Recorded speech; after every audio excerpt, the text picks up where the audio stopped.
Chris and Joe Show, KTAR News, on air, online, on YouTube, on the KTAR channel and the KTAR News app. You will see the little microphone button. If you click on that, you can leave us a message, say something we like. We might even play that on the air. By the way, we are asking now, if you're a teacher, we're going to talk about this at 3 o'clock. If you're a teacher, how do you feel about the cell phone ban? Because I was surprised to see one teacher say, this is not the way to do it. Mm-hmm. So I was really curious about how you would do it better. So if you're on that app, go ahead and click on that, and we'll collect your messages and may play those coming up here a little bit later on in this show. So we were talking about the Arizona Corporation Commission, where the chair of the Corporation Commission, Kevin Thompson, said that he is watching what's going on with the emergence of the data centers, the tech centers, the AI centers, these sorts of things, which are going to use a great deal of power. And that means there's a good chance we're going to have new power generating stations of some sort, whether it's solar, wind, mice on wheels, whatever it is. It's going to be some sort of a power generating station has to happen. Joe, you and I both said, yeah, we're going to end up paying for this. Meaning the little guy. Yeah. Oh. Even though you've got a multi-billion-dollar facility that's coming in, somehow APS is going to figure out a way to raise the rate on this. And a part of this, too, I think, is so that APS can say, well, we have to have this for infrastructure. They might even call it an infrastructure fee. Mm-hmm. But they're going to put that on there because that allows them to leave the fee in place even after the generation is done. So suppose that TSMC, building these massive plants, and they have to have lots of air conditioning, they're going to use a ton of power. Let's suppose that they say, you know what, we need to have a mini generating station here.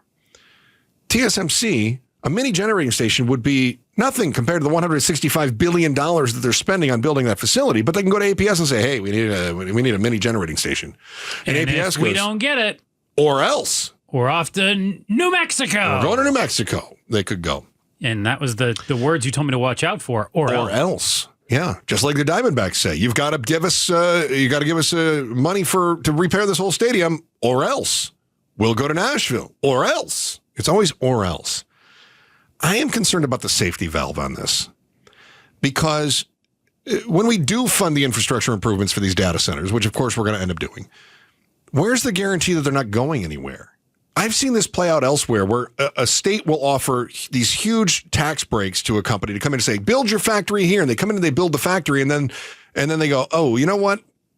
We're closing up shop. Well, we decided to make some cuts.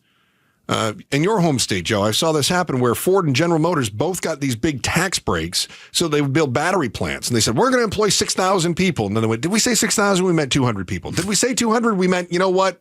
The market's changed. We're not going to do them at all. They already got their tax breaks. Whoa. Where's the safety valve? Where is that? And let's suppose that TSMC, Taiwan Semiconductor Manufacturing Corporation, suppose that they're caught in some sort of a trade spat between the U.S. and China. That's not unimaginable, right?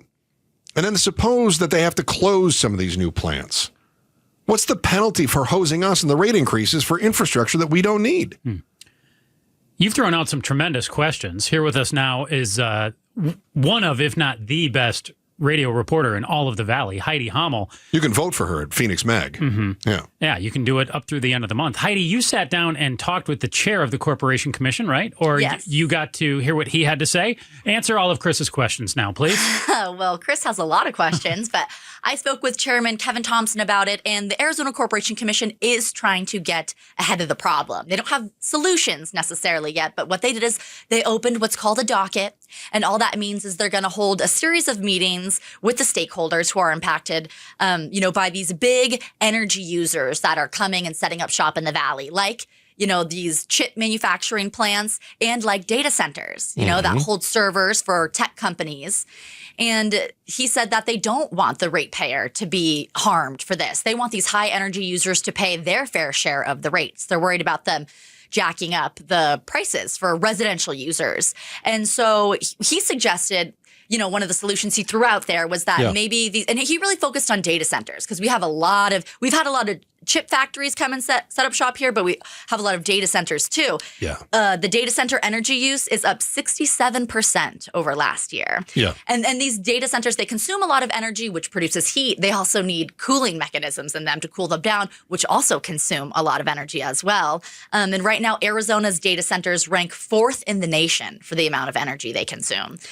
So where does that number come from when we say it's ranking? Is that efficiency or is that... That's the amount of energy they consume. And I think that's like all of our data centers combined in the state. Yeah. They're consuming the fourth most amount of energy compared to data centers in other states. Okay. And we've got nearly 200, I think, data centers right now, ranging in size. Do we know if that is...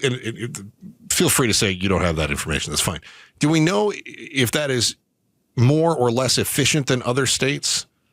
So let's suppose it's pretty efficient right now. Okay. Is what I did another story on data centers, and he said we're running it pretty efficiently right now. And these data centers all want to come here because we don't have natural disasters. There are no hurricanes, no tornadoes. We have relatively cheap power, and we have a reliable grid. So it makes us the perfect location. But so what Thompson suggested is that some of these data centers, or maybe even these, chip factories, like you said, could produce their own energy. Not ask APS to do it, but actually, start setting up solar or create their own nuclear generating station to create some of their own power to run. But the problem you run into if they do that is that then the ACC would have to regulate them like a utility. And these data centers and chip factories, they don't want to be regulated like a utility. They might have the funds to create their own generating station. But then what you run into the problem if, they produce too much energy, you're going to have to hook up to the grid to store that energy somewhere. Well, Joe does that. He's got solar on his house, and you just hook up to the grid, right? And then they're happy to have you hooked up to it. It's not like they charge you to give them power, do they? Oh, they do. Oh, they charge you to give them power. Uh-huh. That's crazy. And they also, what started as a great rate, too, also comes down every year, too. Oh. They give you less and less. That's interesting. For what you give them. Heidi, one of the things that I saw Chair Kevin Thompson said is he said one possibility, and you were getting to this also. He said the commission could impose special higher rates for data centers to cover the costs. What were some of the other options he threw out there? And did he say one of those options is that the little guy, the Heidis, Chris's, and Joes of the world also gets to have their rates bumped up and we get to pay more to fund this? He didn't mention that. He was really adamant about protecting the ratepayer, the residential ratepayer. The data centers could pay. He does want them to pay their fair share of the rate, so increase the rate for them. The only solution he really threw out is having them produce some of their own energy. If they don't do that, the problem is kind of put back on the utility companies, SRP, APS. And the thing that he told me that kind of stood out the most was that it took APS 100 years, nearly a century, to create the grid that they have now, to sustain the amount of power that they have now. But looking at the amount of data centers that are already here and that are coming here, they're going to have to double or triple the size of their grid in a very short amount of time. Well, who's going to pay for that? I mean, certainly. You can't make the data centers do that. Or else. You're just going to let them all have a nuclear reactor. You can't make them fund something that took APS 100 years to do. And they're going to end up going to Nevada. They're going to go to New Mexico instead. We have to put a fee on the ratepayers, or else we're going to lose all of this economic opportunity. I don't really see any choice in the matter. The politicians are just they don't have a choice. We had to do it, or else we lose out. I don't want for Arizona to lose out.